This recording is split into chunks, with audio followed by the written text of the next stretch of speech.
আসলে বেশি কমের প্রশ্ন নয়, এখানে হলো আমরা আমাদের নাগরিকদের নিরাপত্তার জন্য আমাদের মোতায়েন থাকতে হবে, এটাই স্বাভাবিক। আসলে শুক্রবার কেন্দ্রিক আপনারা জানেন বাইতুল মোকাররম মসজিদের কে কেন্দ্র করে বা এখানে মুসল্লিরা আসে এবং এই মুসল্লিরাদের সাথে আমাদের অনেক ধর্মীয় সংগঠন থাকে যারা আসলে বিভিন্ন বিষয় নিয়ে বিভিন্ন কর্মসূচি পালন করে থাকে।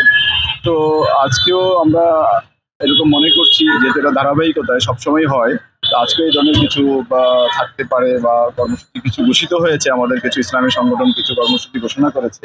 তো তাদের এই কর্মসূচিটা যাতে নির্বিঘ্নে শান্তিপূর্ণভাবে এবং নিরাপদে পালন হয় এবং আমাদের নাগরিকরা, সম্মানিত নাগরিকরা এবং এলাকার যারা এই বাইতুল মোকাররম মসজিদে নামাজ পড়তে এসেছেন, তাদের এই নামাজ আদায় এবং বাড়ি ফেরাটা যাতে নিরাপদ এবং শান্তিপূর্ণ হয়, সেই প্রেক্ষিতে আমাদের আজকের এই মোতায়েন। না, আমরা এই ধরনের কোনো তথ্য আমাদের কাছে নেই, তবে যদি যাতে না ঘটতে পারে সেটার জন্য আমাদের এই আয়োজন।